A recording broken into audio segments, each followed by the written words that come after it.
今天来到茨城一个非常不起眼的小城市结城，这里没有热门景点那种熙熙攘攘的游客，甚至安静的让你觉得这里时间是不是凝固了。那满大街看到的都是一种叫做结成绸的丝绸招牌，还有就是那种厚重的像堡垒一样的老房子，那当地人管它叫做监视藏。结成绸呢是日本最高级的丝绸它在2010年入选了联合国人类非物质文化遗产。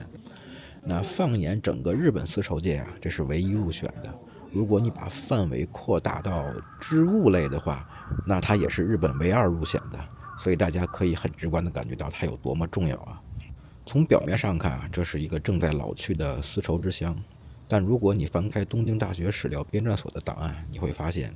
这个安静的小城曾经是德川幕府在北关东扎下的极其重要的行政要塞。那这里曾经住着德川家康的次子结城秀康，他带着德川最强的血缘镇守于此，但却在短短1年后被一纸公文剥离了所有武装。今天我就带大家走一走这条街道，那边看风景边给大家讲解一个曾经铲除暴力的军事要塞是如何在400年前被行政指令一步步驱使，最终被编织进这一批批华丽的丝绸里的。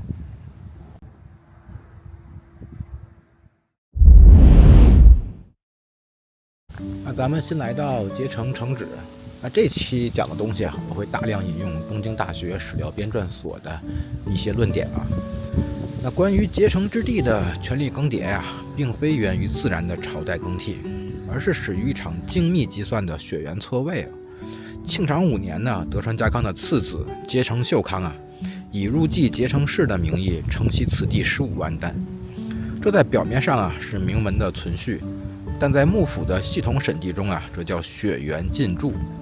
作为拥有德川最强基因的子嗣秀康被放置在关东平原通往东北的咽喉，其本质是幕府安装在澳洲街道上的一个军事闸门，负责监控随时可能南下的上山与伊达势力。然而权力的逻辑永远是过河拆桥，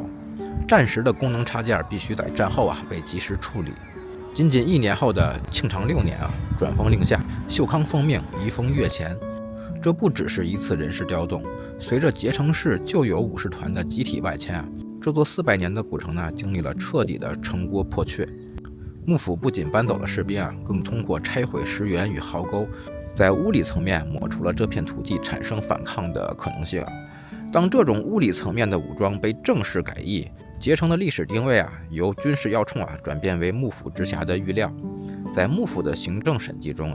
转封完成了人口结构的彻底剥离，而城郭破缺则摧毁了地方割据的物质基础。那自此呢，结城的职能由铲除暴力转向铲除赋税。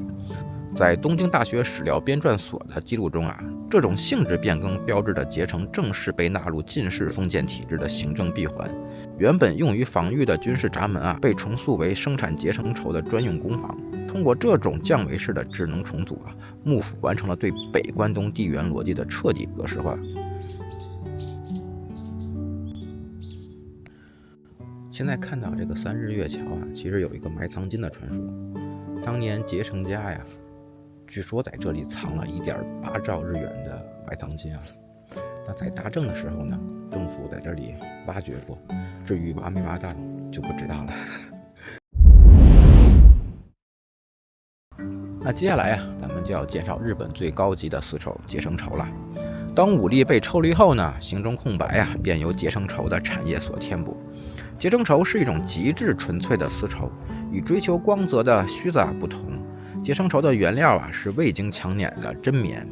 从蚕茧的选取到手工拔丝的手纺，再到利用最原始的地基进行编织，每一匹成品都需经过数万次的打线与撞击。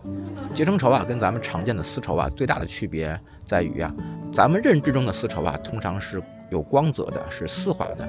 但结成绸是没有光泽，摸起来也不丝滑，它的质地更像是真棉。这种被定义为日本最高级的工艺其本质是时间的堆叠。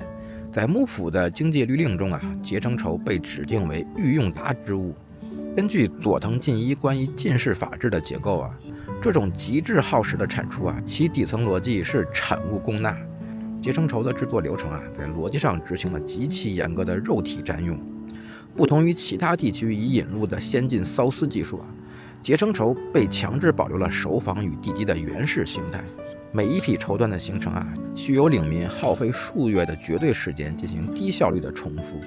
在机织规训之下，这不再是单纯的商业生产，而是对领民剩余价值的最后压榨。当幕府通过法制化推崇这种极低效的工艺啊，领民的肉体便被锁死在沉重的机织架上了。长达数月的绝对生产时间被权力强制占用。那在东京大学史料编纂所的解构视角下呢，这种对劳动力的极端占用啊，在逻辑上彻底消除了反抗资本与组织时间的物理可能。结成绸那种轻盈、温暖且耐用的质地啊，本质上是无数人被行政指令格式化后啊，被迫选择的生存权。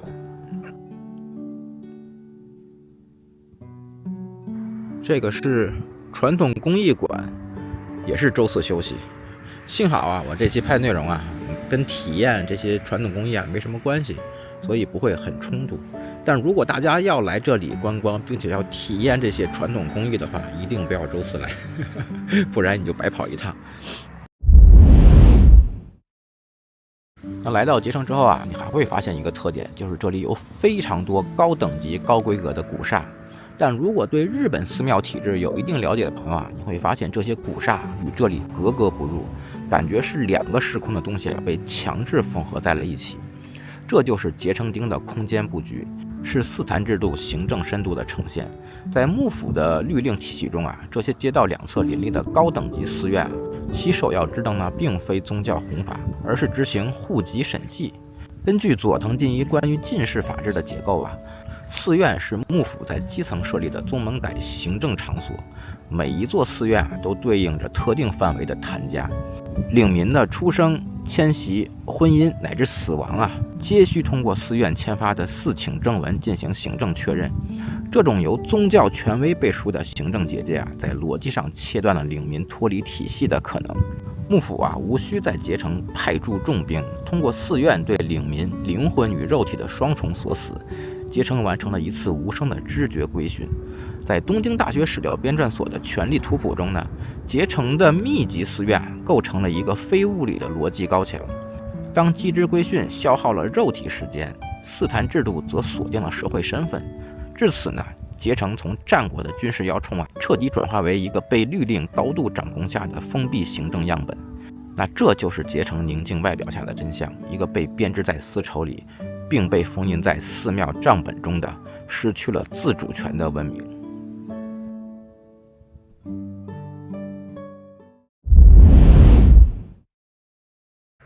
那下面咱们就要介绍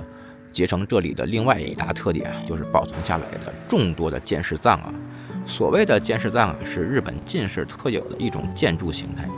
不同于将仓库建在院落深处的传统布局啊，建士葬直接将沉重的土木结构推向街面，将店铺与仓库啊合二为一。建士就是店铺的含义，葬呢是仓库的含义。其厚达数十厘米的土壁内啊，包裹着坚固的木架结构，外层则涂抹黑漆或者灰泥，形成了一种具备极高防火防盗性能的堡垒化空间。和上一支影片介绍的穿越葬造呢，同属于一类建筑物。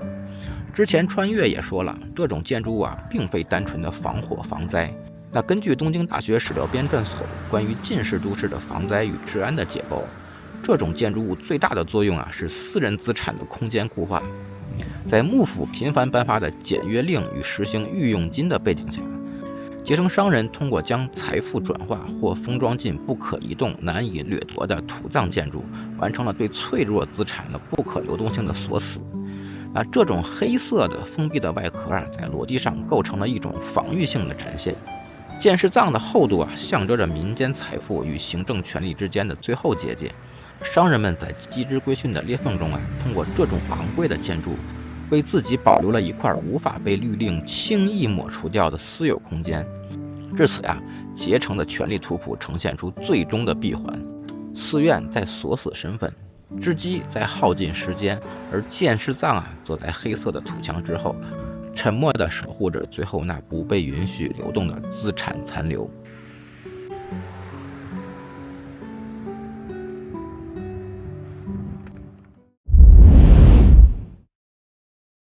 那结城这种穿透400年的寂静啊，其实是行政指令留下的沉寂。从庆长6年那场拆毁城墙的城国破阙开始，这片土地的武力基因啊就被彻底抽离。原本用于防御东北势力的军事闸门，被行政降为成铲除结城仇的专用车间。在机之规训之下，领民的肉体时间啊被这种极致低效的工艺所耗尽，失去了积累反抗资本的可能。而在街道两边密集的4坛制度下，每个人的社会身份都被死死定格在行政账本之中。那些厚重的如同黑漆装甲般的建士藏啊，则是商人们在严酷的检阅令下为脆弱资产修筑的最后一道防御边界。这就是结城宁静外表下的真相。它不是一个自然的丝绸之乡，而是一件被编织进纤维里封印在寺院账本中，并被厚重土墙包裹着的失去自主权的文明。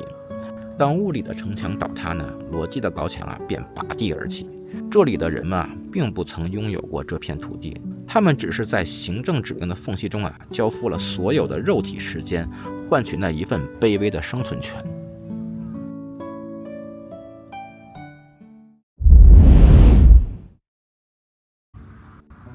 那又到了这期的收尾阶段，那我说个题外话吧。很多人在审视关东历史的时候啊，会产生一种知觉上的错觉啊，认为关东平原自古就是一片历史荒原。但这种认知啊，恰恰是德川幕府最成功的逻辑抹除。在德川入主江户之前啊，这片土地曾是关东武士团野性生长的多中心文明。从结城市到小田园北条氏啊，关东曾拥有极其复杂且光彩夺目的权力机理。然而，当德川入主江户，为了确立绝对的统治主权啊，权力执行了史无前例的文明抹除。通过大规模的转封，幕府切断了土地与血缘的联系；通过城郭破阙，物理上摧毁了割据的事实。德川甚至动用了庞大的土木力量，强行扭转了利根川的流向，将整片平原的地理啊重塑为服务于江户的后勤通道。我们今天看到的荒芜啊，不是因为这里没有过历史，而是因为那些不被允许的文明啊，被行政力量强制隐藏在了泥土之下。结城啊，就是这样一个被幸存下来的、用于展示规训成果的文明残骸。如果不进行这种深度的解构啊，你看到的永远只是权力想让你看到的平庸。而我现在做的就是在这片被粉饰的荒原上啊，为你挖掘出那些被掩埋的真实的权力伤痕。那现在往车站走呢，在回去路上我发现一个特别有趣的事儿，就仔细看了它官方的导览图啊，在结城南边啊有一个不动寺，它里边那个不动尊啊，号称是当年从京都拿到关东啊咒杀平将门的咒具。这就有意思了，因为之前有拍了一期承天山新生寺的，当年承天山新生寺的缘起啊，就是从京都带着不动尊啊来到关东，用这个不动尊作为咒具啊咒杀了平将门啊，等于说现在出来2个，但很有可能啊是这边的寺庙啊在流传当中啊出现了某些偏差，可能写错了，或者说口口相传传错了。因为承天山新生寺那个规模啊，你要说它是假的，不太可能，很可能是这边出了错。为什么不可能是有2个呢？因为他这也写了，他这个也是弘法大师开过光的，怎么可能呢？弘法大师有病啊，天天开光不动尊玩。但是呢，我会回家去查一查。好吧，那这期内容就到这里了，谢谢观看，咱们下期再见，拜拜。